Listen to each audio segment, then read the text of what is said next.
अस्सलाम वालेकुम। मैं आज बात कर रहा हूँ शेरशाहवादी के बारे में। हर कौम का एक इतिहास होता है, एक भविष्य होता है, एक पहचान होती है। और शेरशाहवादी का भी पहचान है, इतिहास है, भविष्य है। शेरशाहवादी अधिकतर बिहार, बंगाल और झारखंड में वर्षों से बसे हुए हैं।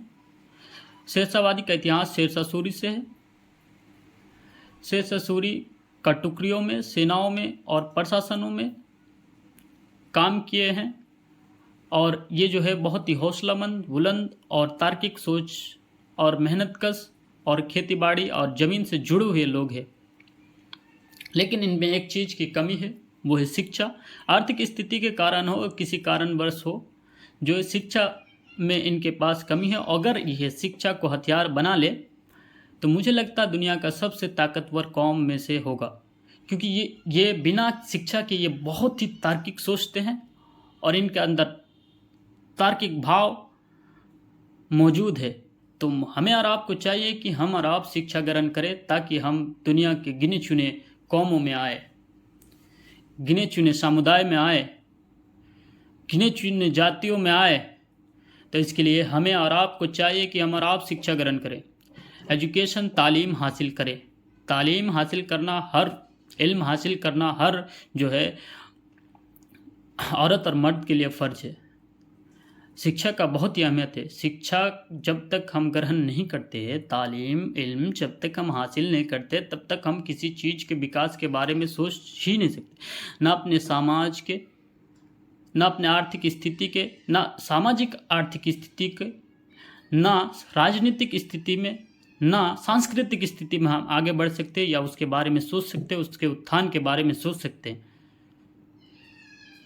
तो हमें और आपको चाहिए कि हम और आप जो है एजुकेशन के मामले में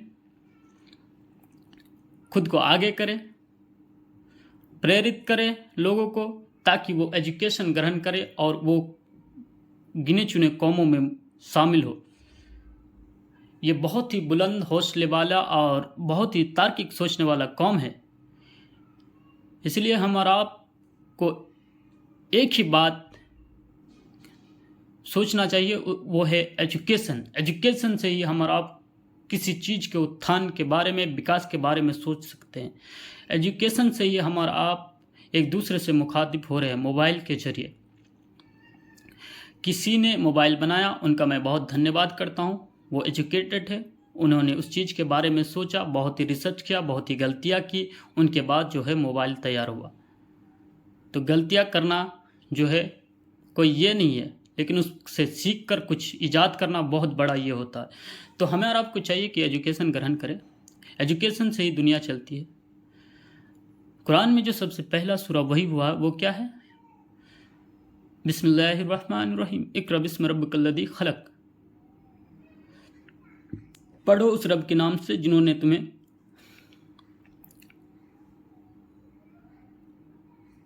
अलग से पैदा किया, जमे हुए खून से पैदा किया।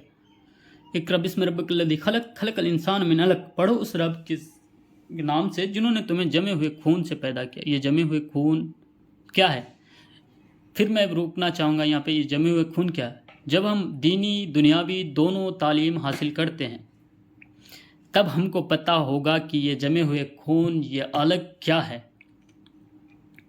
दीनी दुनियावी तालीम में जो है तालमेल है, क्योंकि अल्लाह ताला का दी हुई सब नियामत है, तो हम उसके बारे में जो है क्यों ना पढ़े। यह है मॉडर्न साइंस का एक हिस्सा है, वो है एम्ब्रियोलॉजी। एम्ब्रियोलॉजी में है ये अलग के बारे में जिक्र, यह जमे हुए खून के बारे में जिक्र। जब हदीस नंबर 3204 आप पढ़ेंगे, तब इसमें बताया गया ह्यूमन क्रिएशन के बारे में कि कैसे जमे हुए खून, और इनके बारे में विस्तार से बताया हुआ है। और ये अलग जो है ये एम्ब्रियोलॉजी का हिस्सा है। और साइंस एंड कुरान, साइंस को पढ़ते हैं, अगर आप कोई भी सब्जेक्ट पढ़ते हैं, ज्योग्राफी पढ़ते हैं, जियोलॉजी पढ़ते हैं, फिजिक्स पढ़ते हैं, केमिस्ट्री पढ़ते हैं, बायोलॉजी पढ़ते हैं, जूलॉजी पढ़ते हैं, कोई भी अगर सब्जेक्ट आप पढ़ते हैं और समझते हैं, और आप कुरान को पढ़ते हैं और समझते हैं और तर्जुमा और तफसीर के साथ पढ़ते हैं, तो आपके समझ में आएगा कि कितना तालमेल है, कितना तालमेल है। क्यों? क्यों है? क्योंकि अल्लाह ताला का दिया हुआ नियामत है, सब कुछ तो तालमेल नहीं होगा। कुरान अभी हम सोलर सिस्टम के बारे में पढ़ते हैं, ये प्लेनेट से, ये जो पृथ्वी है ये प्लेनेट से जो है चक्कर लगा रहा है, घूम रहा है। और ये तब 1400 साल पहले ना कोई यंत्र था, ना टेलीस्कोप था, ना कुछ था। तो कैसे अल्लाह ताला ने कहा बिस्मिल्लाहिर्रहमानिर्रहीम वहुवल्लज़ी खलक़ल लैल वन्नहार वश्शम्स वल क़मर कुल्लु फ़ी फ़लक यस्बहून। हमने रात और दिन, सूरज और चांद को बनाया, वो सब अपने अपने कक्ष में, अपने अपने ऑर्बिट में, अपने अपने मदार में जो है तैर रहे हैं। सोचिए, पहाड़ के बारे में बताया कि पहाड़, हमने ज़मीन बिछाई, पहाड़ को जो है घुंटी बनाकर गाड़ दिया ताकि ज़मीन डोलने ना लगे, ताकि ज़मीन हिलने ना लगे। हाँ, और ज्योग्राफी, जियोलॉजी यही कहती है अगर पहाड़ ना रहे तो ज़मीन का कोई वजूद ही नहीं। अगर पिलर्स ना रहे, वॉल ना रहे, छत रहेगा। वैसे अगर पहाड़ ना रहे तो ज़मीन का कोई वजूद ही नहीं। ये कहाँ बताती है हमें? कुरान सिखाती है। सूरह रहमान पढ़ेंगे, उसमें बताया गया कि 2 समंदर है, उसमें एक आड़ है जो एक दूसरे से चढ़ती नहीं। आप साइंस में पढ़ेंगे कि एक खारा पानी, एक मीठा पानी है, एक अदृश्य पर्दा है जो एक दूसरे से जो मिलती नहीं। तो हमारा आप जब पढ़ेंगे कुरान, हदीस और दीनी तालीम या दुनियावी तालीम को, तो हमारा ईमान जो है और भी मजबूत होगा, हम आखिरत के बारे में सोचेंगे। अगर हम और आप आखिरत के बारे में ना सोचें तो इस दुनिया में भी कामयाब नहीं और आखिरत में भी कामयाब नहीं। इस दुनिया में कामयाब होने के लिए आपको चाहिए कि आप आखिरत का भी तैयारी करें और इस दुनिया का भी तैयारी करें। इस दुनिया का तैयारी मतलब ये होता है कि आप खाना पीना, रहन सहन के लिए अगर आप तार्किक रहेंगे, अगर हदीस कुरान के मुताबिक चलेंगे तो आप कामयाब हैं और वहाँ भी कामयाब है। इसीलिए हमारा आपको चाहिए कि हमारा आपको पढ़ाई करना बहुत ही ज़रूरी है। अगर हम पढ़ेंगे कि बिग बैंग के बारे में, बिग बैंग हमें क्या बताती है? बिग बैंग हमें बताती है कि एक नेबुला था। आसान भाषा में, सिंपल भाषा में, सरल भाषा में मैं समझाने की कोशिश करूँगा। मैं कोई स्टूडेंट को या मैं कोई टीचर बन के आप लोगों के सामने मुखातिब नहीं हुआ, आसान भाषा में मैं जो है समझाने पाया। एक नेबुला था, उनका विस्फोट हुआ, उसके बाद ज़मीन और आसमान और जो यूनिवर्स का जो है उत्पत्ति हुआ, ये वजूद में आया। और हमें सूरह अल-अंबिया आयत नंबर 21 सूरह नंबर 21 आयत नंबर जो है 30 बताती है कि अलम यरल्लज़ीना कफ़रू अन्न समावात वल अर्द कानत रत्कन फफतकनाहुमा। जिन्होंने इनकार किया, क्या वे नहीं देखते कि ज़मीन और आसमान एक साथ जुड़े हुए थे, फिर हमने उन्हें जुदा जुदा किया। फफतकनाहुमा, फाड़ कर जो है हमने अलग किया। तो ये बिग बैंग नहीं तो क्या है? तो हमारा आपको चाहिए कि हमारा आप को एजुकेशन शिक्षा, तालीम जो है ग्रहण करना है।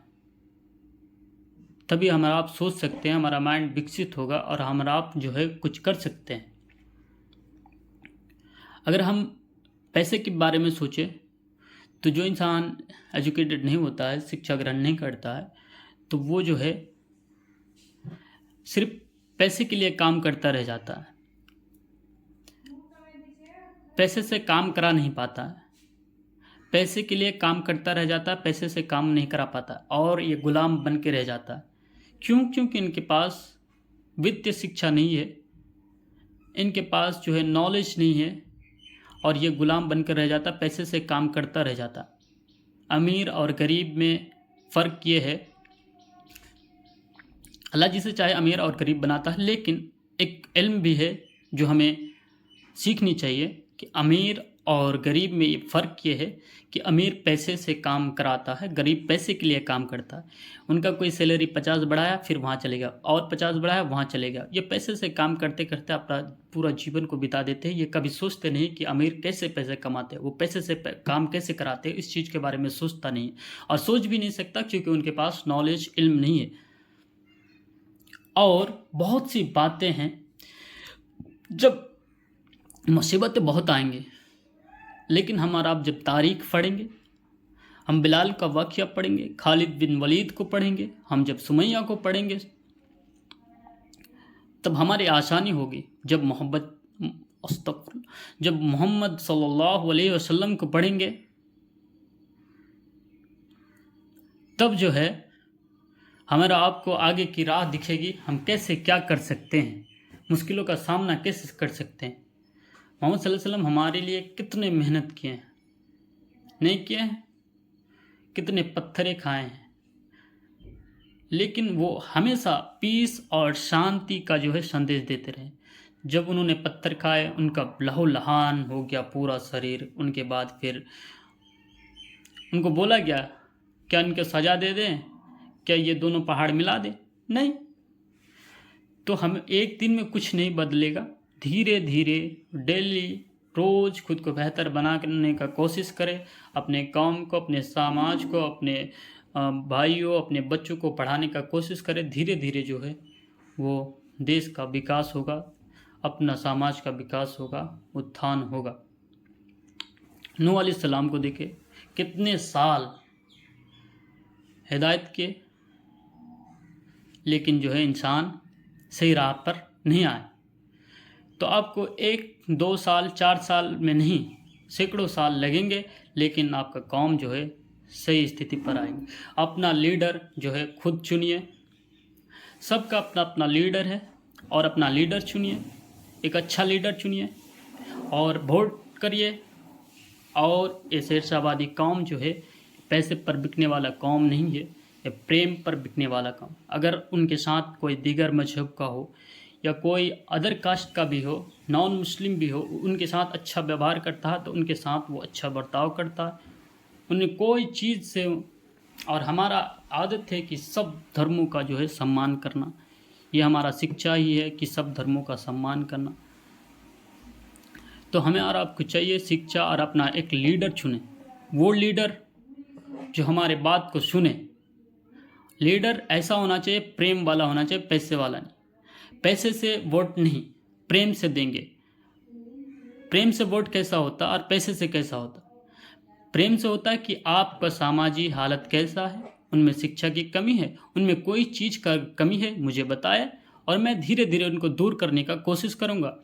और अपना नंबर दे, अगर आपका पड़ोसी का नंबर दे कि मैं अगर किसी कारणवश व्यस्त रहूँ तो इनसे कांटेक्ट करिए, और मैं ना आ सकूँ तो मेरा टीम आएगा। अगर ऐसा लीडर है जिनका आर्थिक स्थिति सही है और उनका बोलने का लहजा, या आर्थिक स्थिति सही भी नहीं है, उनका बोलने का लहजा और उनको समाज के बारे में अधिक जानकारी हो, तो वो भी लीडर बन सकते हैं। उनको भी हम लोग जो है लीडर चुन सकते हैं। और उनके लिए हजारों चाणक्य हैं, उनके लिए हजारों चाणक्य शेरशाहवादी मौजूद है जो उनको रणनीति बताएंगे, उनको समाज से जुड़ी हुई बातें बताएंगे कि कैसे वो ग्रो कर सकता है, कैसे समाज का विकास के बारे में सोच सकता है, कैसे उनका माली हालत को, कैसे उसका शिक्षा की हालत को जो है सुधार सकता है। उन नेता को बताएंगे और नेता काम करेंगे। ऐसे हजारों चाणक्य मौजूद है शेरशाहवादियों में, पढ़े लिखे भी मौजूद है शेरशाहवादियों में। जो अगर कोई लीडर पढ़ा लिखा नहीं होता तो उनके साथी बहुत है, उनके मित्र बहुत हो जाएंगे, उनके चाणक्य बहुत हो जाएंगे जो उनको नीति बताएंगे किस तरह से क्या कार्य करना चाहिए। तो हमें चाहिए कि हमारा आप जो है पढ़ाई में अपने आप को झोंक दे। पढ़ाई, एजुकेशन, तालीम ही है जो हमें आगे ले जाके, बार बार एक बात रिपीट कर रहा हूँ, तालीम ही है जो हमें और आपको ले जाएगी। आप किसी से डरने की कोई आवश्यकता नहीं। भयमुक्त होकर, स्वतंत्र होकर अपने पक्ष को रख सकते हैं। कब? जब आपको मालूम हो, जब आपको संविधान के बारे में मालूम हो, जब अपने अधिकार के बारे में मालूम हो। संविधान जो है हमें उड़ने का पंख देती है, लेकिन व्यवस्था हमारा पर काटती है। तो इस व्यवस्था को सुधारने के लिए हमें और आपको पढ़ने की बहुत ही आवश्यकता है। इस व्यवस्था सुधारने के लिए हमें और आपको इस तंत्र को सुधारने के लिए जो है हमें और आपको आवश्यकता है पढ़ने की। हम संविधान को पढ़ेंगे तभी हम जान सकते हैं अपने अधिकार के बारे में, अपने जीवन का अधिकार के बारे में, अपने स्वतंत्रता का अधिकार के बारे में, अपने संपत्ति के अधिकार के बारे में। बहुत बहुत से काम है जिसको हम जान सकते हैं, परख सकते हैं, तर्क वितर्क कर सकते हैं।